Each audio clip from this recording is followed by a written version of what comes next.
Guys, how's it going? I want to talk about a new topic today. The topic is regarding how much is enough for a gaming computer. How much do you want to spend? Where are the, I guess you could say, standings between being a budget or an enthusiast build, or I guess you could say like an intermediate build. Now, in my opinion, I break it down to three types of builds. Now, people break it down more into more sections. This is just my personal approach to building computers. Let's go with, let's say we're going with a gaming build in this particular case. So, in my opinion, you have three options. You have the budget build. There are also extreme budget builds, but let's just call it a budget build. Then the intermediate build, and then the enthusiast build. So the budget build could be anywhere from, I want to say, like an extreme budget to like from 400. You could technically go less, but let's just say 400 to 800. That's a pretty decent budget build, ranging from like very low budget to a decent budget, because for $800 you can build a pretty solid computer, all the way to, let's say, intermediate, which is over $800 to, I want to say, up to $1,200 to $1,500 potentially, and then enthusiast, in my opinion, is when you're going 1,500 plus. That's enthusiast grade, in my opinion. So for budget, people always have this common misconception. They're like, man, I can't build a good computer, or man, I want to build a computer, but all I have is this budget. I'm going to be able to build crap.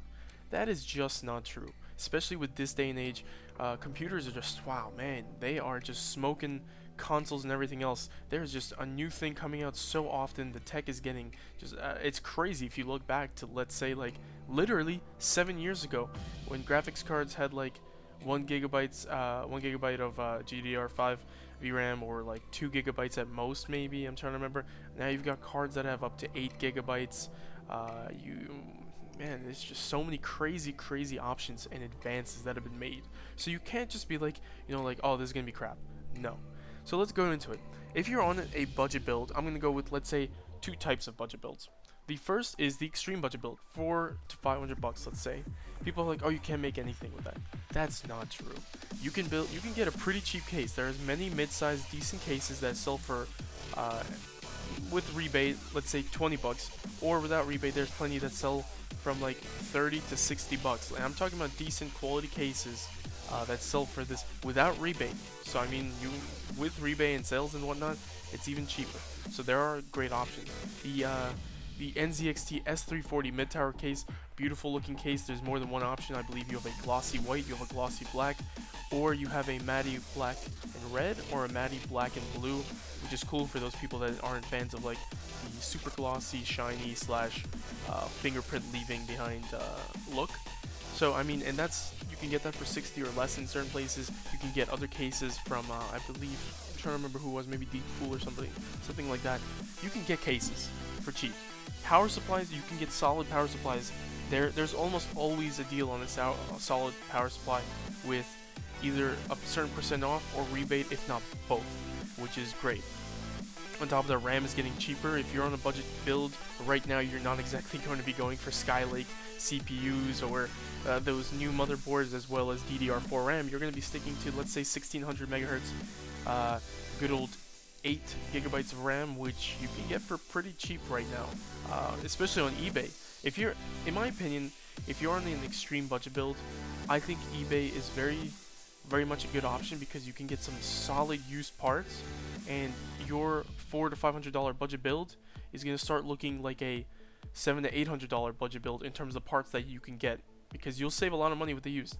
Now again, if you're not cool with used, there's still some great options. You can get brand new RAM, 8 gigs, solid 1600 megahertz RAM for let's say $30 to $50. I've seen up and down like in the 30s on sales and whatnot.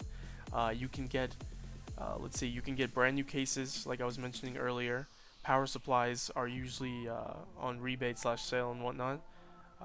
What else? Motherboards, if you're on a budget build, like a serious budget build, you're probably not going to be looking at a motherboard that supports SLI or Crossfire, that doesn't have much room for overclocking, but that's okay, because again, if you're on a budget build, chances are you're not going to be overclocking. So you can go with cheaper option AMD processors like the FX, I think the 8320 or something. or the 6-core AMD processors, maybe even the quad cores.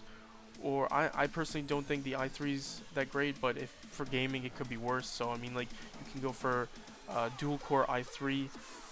You can go for I think if i5 4460, it's solid. You don't have to invest in a brand new motherboard slash DDR4 RAM, and it'll get you there. And you can't overclock it, so you don't have to worry about having a motherboard that's more expensive for overclocking. It comes with a decent base clock speed, and on top of that, you don't need the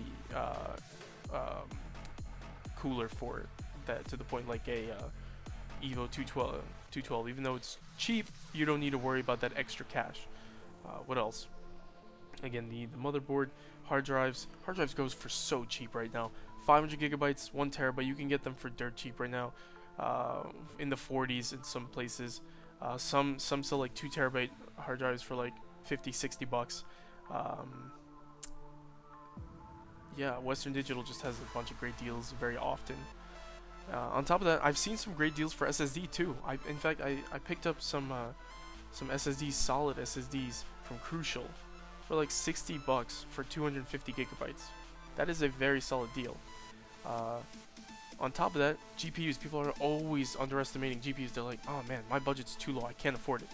If you're prioritizing a gaming build, do not spend all your money on everything but the graphics card. Focus your money on the graphics card and go a little cheaper on the other parts. If you want to get a good graphics card, go a little cheaper on your CPU. Get something that's not terrible, but not exactly amazing. Like at best maybe decent, or get a at best decent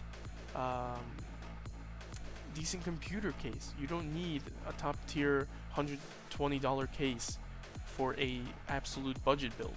Well, I mean, honestly, how is that going to benefit you?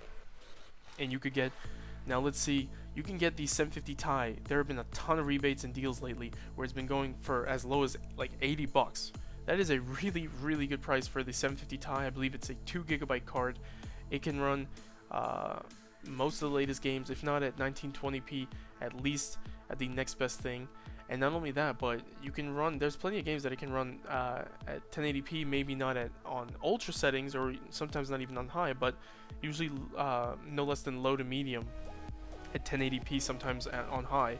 You'll be able to run GTA 5, you'll be able to run Fallout 4, you'll be able to run Witcher. Again, I'm not saying it's going to run perfectly, but you'll be able to run these games.